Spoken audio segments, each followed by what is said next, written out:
Hello and welcome back to another episode with me, Dr. Al G.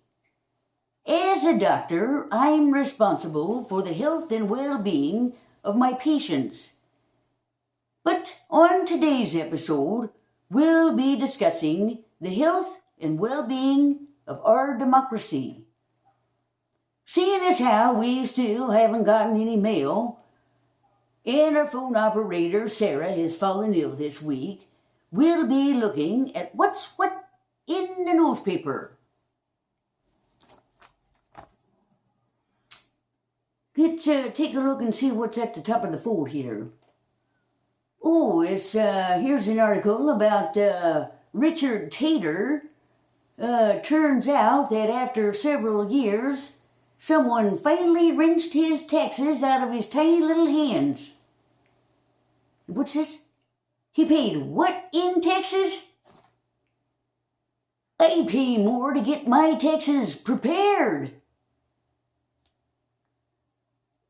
Well, let's move on. Let's see what else is going on. Oh, here's an article about Itch McCornhole from Rouen, Kentucky. He seems to be lagging in the polls. Well, that's not surprising. He's been sitting in that same seat for 30-some years. Says here that when he first took that seat, Kentucky was one of the poorest states in the Union. And, well, there you go. It's still one of the poorest states in the Union.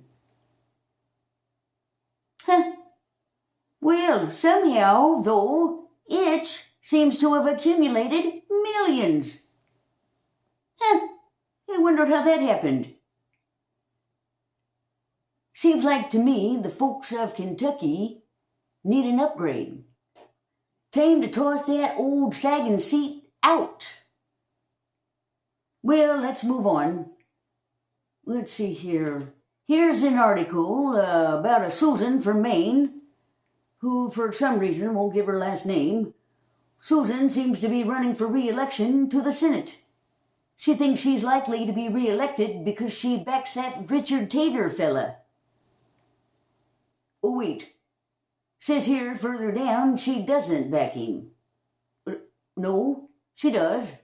Wait. No, she doesn't. Well, this is a confusing article. Let's move to the bottom of the fold here.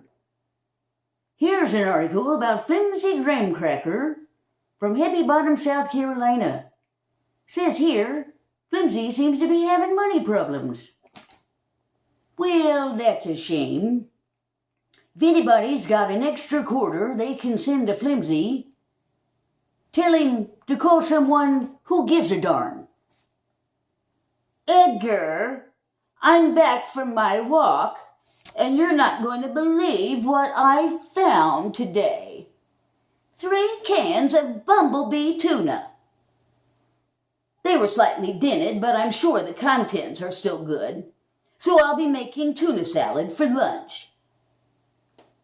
Well, don't forget to add the grapes. Oh, Edgar, I always add the grapes. Well, folks, that's all the time we have today. One final note, though. Our democracy is currently in the ICU. Code Blue, all hands on deck. In order for our democracy to heal, vote. Vote like your life depends on it, because it does. Tune in next week for another episode with me, Dr. Al G. Are we done here?